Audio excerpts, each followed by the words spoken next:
অনেকেই বলেন বাংলাদেশ স্থিতিশীল হইতেছে না, কেন হইতেছে না? তার কারণ এক একজন এক এক রকম দেন, কিন্তু উত্তরটা খুবই সরল, জটিল কিছু না।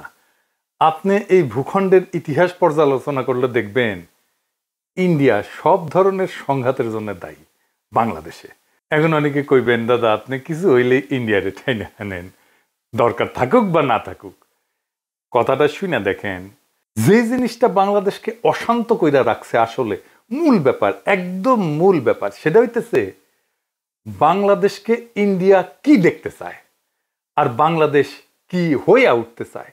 এই দুয়ের দ্বন্দ্ব বাংলাদেশকে অশান্ত করে রাখছে। এইটা যতদিন ফয়সালা না হবে ততদিন এই অশান্তি যাবে না।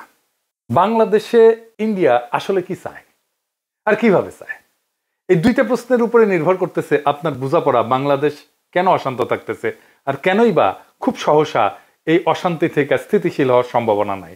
কেউ কিছু মনে করেন না, আমার এই কথা শুনে আবার কেউ হতাশ হয়ে যায় না, কিন্তু এটা বাস্তবতাকে মোকাবেলা করাটা ভালো। এই দুইটা প্রশ্নের ফয়সালা করেন, বাংলাদেশ শান্ত হবে, স্থিতিশীল হবে। এই জন্য এই দুইটা প্রশ্নের উত্তর সমস্ত রাজনৈতিক দলকে দিতে হবে। সেটা হইতেছে ইন্ডিয়া প্রশ্নে, ইন্ডিয়ান নীতির প্রশ্নে আপনার অবস্থানটা কি, এটাতে পরিষ্কার করতে হবে। আপনি কি জানেন কিনা ইন্ডিয়া আসলে কি চায় বাংলাদেশে? আসেন একটু বুঝে দেখি বাংলাদেশে ইন্ডিয়া কি চায়। ইন্ডিয়া সেটাই চায় যা হাসিনা তারা দিচ্ছে, সোজা হিসাব। আর বাংলাদেশে হাসিনার মতো একটা সরকার চায়, যে বাংলাদেশের নানা ইনস্টিটিউশনের মাধ্যমে বাংলাদেশকে একটা ভারতের অধীনস্থ করজ রাজ্য হিসেবে টিকায় রাখবে। রাষ্ট্র হিসেবে না, একটা রাজ্য হিসেবে। সেখানে নাগরিকরা ভোট দিতে পারবে না, রাষ্ট্রে কোনো ইনস্টিটিউট বা প্রতিষ্ঠান থাকবে না, আদালত থাকবে না, থাকলেও সেটা আজ্ঞাবহ, নির্বাচন কমিশন থাকবে না, থাকলেও সেটা আজ্ঞাবহ, যা বলবে সেটাই করবে, পুলিশিং থাকবে না। পুলিশিং মানে হবে ধরো, পিটো, মারো, খাও, ঘুষ খাও, এটাই হবে পুলিশিং। ব্যুরোক্রেসি থাকবে না। মানে একটা রাষ্ট্র হয়ে ওঠার জন্য যা যা দরকার তার কিছুই থাকবে না। সিভিল সোসাইটি থাকবে না, মিডিয়া থাকবে না স্বাধীন, এমনকি পেঁয়াজও তুমি উৎপাদন করতে পারবে না, করলেও আমদানি করতে হবে। তোমার দেশে ডাক্তারি বলে কিছু থাকবে না, তোমার রোগ হইলে চিকিৎসার জন্য ইন্ডিয়া যেতে হবে। আপনার দেশের জুই নারকেল তেল বিক্রি হবে না, যতই ভালো কোয়ালিটি হোক না কেন, প্যারাসুট চলবে। আপনার চাকরি হবে না বাংলাদেশে, এক্সিকিউটিভ আসবে ইন্ডিয়া থেকে। বিয়ার বাজার, ঈদের বাজার আপনি করতে যাবেন ইন্ডিয়ায়, ঈদ করবেন কিন্তু গরু কোরবানি দিতে পারবেন না। সি আপনি এত খারাপ, রক্ত পিপাসু, গরু কোরবানি দিতেছেন, পশুপ্রেমিক হয়ে যাবে সবাই। আপনি পায়জামা পাঞ্জাবি টুপি পড়তে পারবেন না, আপনি মাদ্রাসায় বাচ্চাকে পড়াইতে পারবেন না, আপনার মসজিদে ঢুকে পেটানো হবে। ফিলিস্তিনের আল আকসা মসজিদের মতো আপনার বাইতুল মোকাররমের চারপাশে থাকবে পুলিশের ঘেরাও, আপনাকে কাঁটাতারে ঘিরে রাখা হবে, তারপরেও নিয়ম করে আপনাকে মাইরা কাঁটাতারে ঝুলাই রাখা হবে বর্ডারে। আপনার নদীতে পানি আসবে না, কারণ সব নদীতে বাদ দিয়ে রাখবে আন্তর্জাতিক আইন অমান্য করে। বর্ষা আবার ভালোবেসে বাদ খুলে দিবে, বাসায় দিবে। আপনি চাষের পানি পাবেন না, ফসল ফলাইতে পারবেন না, নদী শুকায় যাবে, হাহাকার হবে, পানির স্তর নিচে নামে যাবে। আপনি পাম্প বসায় পানি তুলবেন, এই কাজ করতে গিয়ে আপনি ভূগর্ভস্থ পানিতে মারণ বিষ আর্সেনিক মিশাই দেবেন। সেই আর্সেনিক আপনার জীবনী শক্তি পলে পলে নিঃশেষ করে দেবে। আপনার শিক্ষা প্রতিষ্ঠানগুলো ধ্বংস হবে, লেখাপড়া হবে না, আপনাকে পিটায় মেরে ফেলা হবে সারা রাত, কারণ আপনি 5 ওয়াক্ত নামাজ পড়েন। আপনি আওয়ামী লীগ করেন, ছাত্রলীগ করছেন, এটাই আপনার যোগ্যতা। এই যোগ্যতা বলে যে কয়টা সরকারি চাকরি তার সিংহভাগ আপনি নিয়ে নেবেন। আপনারে পড়ানো হবে আপনি আসলে অখণ্ড ভারতের অংশ। আপনি জানবেন মুসলমানরা আসলে বহিরাগত। আপনি কথা বলবেন, আপনাকে জেলে নেওয়া হবে, পিটানো হবে, ক্রস ফায়ারে মেরে ফেলা হবে, দেশ ছাড়া করা হবে, পেটের নাড়ি ভুড়ি বের করে সিমেন্টের স্ল্যাব বেঁধে নদীতে ডুবাই দেওয়া হবে, কোনোদিন আপনারে খুঁজে পাওয়া যাবে না। চলন্ত ট্রেনের নিচে ফেলে দেওয়া হবে হাত পা ব্যাগটা, নয়তো আয়নাঘরে বন্দি রাখা হবে বছরের পর বছর। এই আয়নাঘর আর কোথাও না, আপনার ক্যান্টনমেন্টের মধ্যে। সবাই জানে, সব জেনারেল জানে, তারপরে ওইটা চলবে। কোনো কিছু বানায় বলা না, তাই না? সবকিছুই ঘটছে বাংলাদেশে। আর এইসবের কারণ আর কিছু না, কারণ একটাই, সেটা হইতেছে বাংলাদেশ একটা মুসলিম মেজরিটি দেশ। আর সেই বাংলাদেশ ভারতের মিথিক্যাল অতীতের অংশ, সে অখণ্ড ভারতের অংশ বাংলাদেশ। সেই অংশ সে ফেরত চায়, তার আগে তাকে পরিশুদ্ধ করে নিতে চায় তার জনগোষ্ঠীকে। কারণ এই জনগোষ্ঠী আগে হিন্দুই ছিল, তারা মুসলমান আগ্রাসনে ধর্মান্তরিত হয়েছে বলে তারা মনে করে।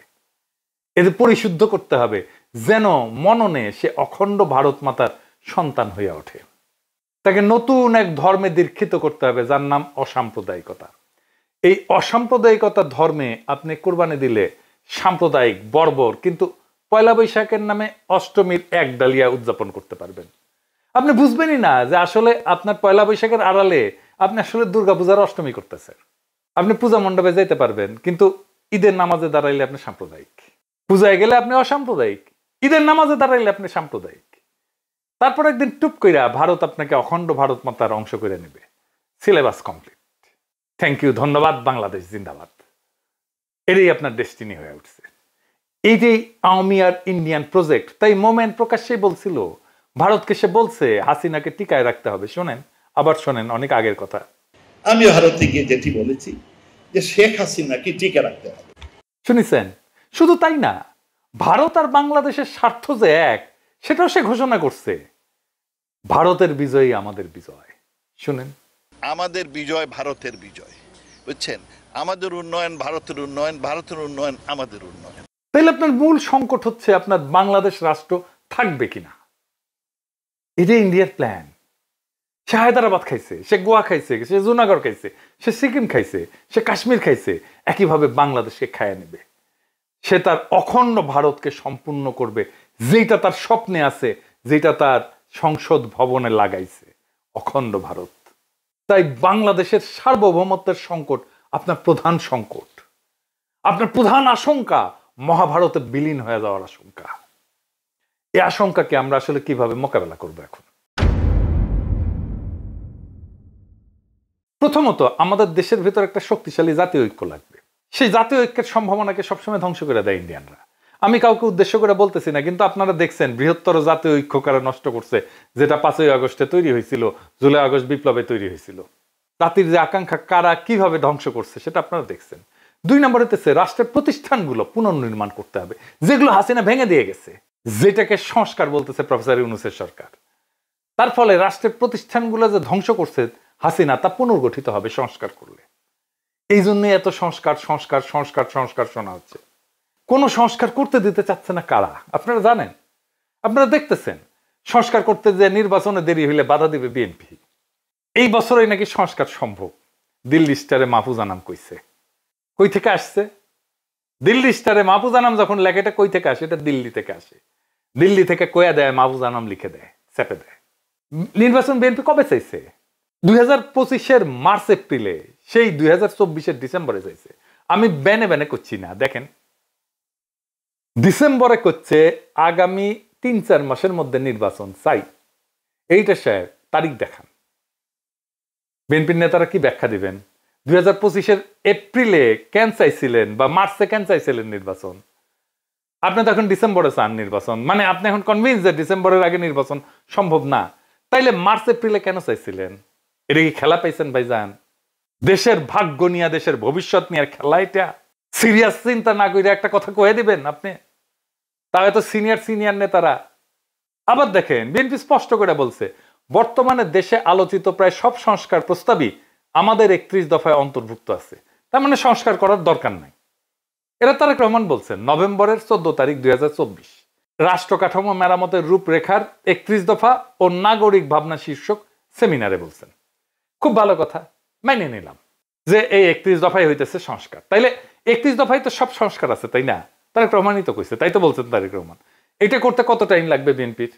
বিএনপি এইটা বলছে তারেক রহমানের বক্তব্যের সপ্তাহ 3 পরেই, যে কত সময় লাগবে সংস্কার করতে। 3 থেকে 4 মাস লাগবে এই সংস্কার করতে। যেই সংস্কারের আলাপ হইতেছে সেটাই 31 দফায় আছে, আর সেই সংস্কার করতে 3 থেকে 4 মাস সময় লাগবে বিএনপির কথায়। তাইলে বর্তমানে দেশে আলোচিত প্রায় সব সংস্কার প্রস্তাবই যদি বিএনপির 31 দফায় অন্তর্ভুক্ত থাকে, আর সেই সংস্কার করতে যদি 3 থেকে 4 মাস লাগে, তাহলে কি বিএনপি 31 দফা ক্ষমতা নেওয়ার 3 থেকে 4 মাসের মধ্যে বাস্তবায়ন করে দেখাবে? পারবে? হুদাই একটা কথা বলে দিলেই হইল। যাই হোক, বাদ দেন। এরপরে আমাদের আর কি লাগবে? এটা খুব গুরুত্বপূর্ণ, আসেন এটা একটু বুঝে দেখি। এরপরে আমাদের লাগবে এমন একটা শক্তির বন্ধুত্ব যারা আমাদের সার্বভৌমত্বের রক্ষা কবচ হয়ে থাকবে। মানে ইন্ডিয়া যদি আমাদের অ্যাটাক করতে আসে, আমাদের পাশে কে দাঁড়াবে? কারা হইতে পারে সেই শক্তি? আমাদের খুব বেশি চয়েস নাই, কিন্তু কারা হইতে পারে বলেন? ওয়েস্ট, পশ্চিম। হ্যাঁ, এই পশ্চিম ভাই ইসলামোফোব দুনিয়া। আমেরিকা আমাদের ইন্ডিয়ার হাতে তুলে দিছিল, ভুলে যায় না, 1/11 করে। হাসিনার পুরা টাইম ওয়েস্ট 2 হাত তুলে হাসিনাকে সাপোর্ট দিছে, দেয় নাই? এমনকি হাসিনা যখন পাখির মতো মানুষ মারতেছিল বর্ষা বিপ্লবে, জুলাই আগস্ট বিপ্লবে, কেউ কিছু বলছে? বলে নাই। এই ওয়েস্টকে ইন্ডিয়া বুঝাইছে হাসিনাকে আমাদের দরকার, নয়তো ইসলামী জঙ্গিরা বাংলাদেশের দখল নিয়ে নেবে। তাই এই পশ্চিম সেটাই করবে যা ইন্ডিয়া চায়। ইন্ডিয়ার চাওয়াকে পশ্চিম সাপোর্ট করবে সব সময়। তাইলে আমাদের চয়েস একটাই, চীনের সাথে অর্থনৈতিক, সামরিক, রাজনৈতিক, কূটনৈতিক একটা দীর্ঘমেয়াদী সম্পর্ক তৈরি করা। এটা একটা অতি জটিল এবং বিপজ্জনক কাজ হবে। কেন বিপজ্জনক হবে? কারণ এই কাজ করতে গেলে পশ্চিম আর ইন্ডিয়া ঝাঁপে পড়বে একসাথে চীনের সাথে সম্পর্ক তৈরি করতে গেলে। আমাদের প্রবল শক্তিশালী রাজনৈতিক ঐক্য লাগবে দেশের মধ্যে, আর তেমন জনপ্রিয় মেধাবী রাজনৈতিক নেতা লাগবে এই কাজ করার জন্য। আর দেশের মধ্যে লাগবে বুদ্ধিবৃত্তিক কাজ, একাডেমিয়া থেকে, বিশ্ববিদ্যালয় থেকে, সিভিল সোসাইটি থেকে, মিডিয়া থেকে। তারা তৈরি করবে ন্যারেটিভ, কবি, শিল্পী, সাহিত্যিকরা। একমাত্র তখনই বাংলাদেশের ভবিষ্যৎকে রক্ষা করা যাবে সফলভাবে। মনে রেখেন, এই কাজটা যারাই অ্যাডভান্স করার সামর্থ্য রাখে তাদেরকে আগে আইডেন্টিফাই করা হবে, আর বাড়তে দেওয়া হবে না। এমন কাজ করার লোক কিন্তু বেশি হয় না, আপনারা জানেন। কিভাবে তাদেরকে বাড়তে দেওয়া হয় না, আমি আপনাদেরকে 2টা এক্সাম্পল দেব, মাত্র 2টা। ব্যারিস্টার মইনুল হোসেন, চেনেন না? খুবই স্ট্রং ন্যাশনালিস্ট, মানিক মিয়ার ছেলে, এলিট ফ্যামিলির ছেলে, ব্যারিস্টার, উচ্চশিক্ষিত, এমপি ছিল তরুণ বয়সে, প্রখর রাজনৈতিক মেধার মানুষ। বাকশালের বিরোধিতা মুজিবের সামনে দাঁড়ায় করছে যে কয়জন বিরল ব্যক্তিত্ব, 2 বা 3 জন, তার মধ্যে সে একজন। কিন্তু সে বাংলাদেশের রাজনীতিতে একজন ফেনোমেন হয়ে উঠতে পারেননি, তাকে স্পেস দেওয়া হয়নি। সালাউদ্দিন কাদের চৌধুরী, তীব্র একজন ন্যাশনালিস্ট নেতা, সাহসী নেতা, তারে তো ফাঁসি দিয়ে দেওয়া হইল। তাই আপনারা খেয়াল রাখবেন, বাংলাদেশের এলিট স্ট্যাবলিশমেন্ট যার পিছে লাগতেছে, মনে রাখবেন সে ইন্ডিয়ার লেজে পাড়া দিছে, তারে খাইয়া দিবে। সেই জন্য এটা একটা যুদ্ধ। আমরা যেটাতে আছি সেটা একটা যুদ্ধ। এই জন্য এটা শান্ত হইতে সময় লাগবে, যতক্ষণ পর্যন্ত না আপনি প্রবল শক্তিশালী হইয়া প্রতিপক্ষকে পরাজিত করতে না পারেন। মনে রাখেন, এই যুদ্ধ আমাদেরই।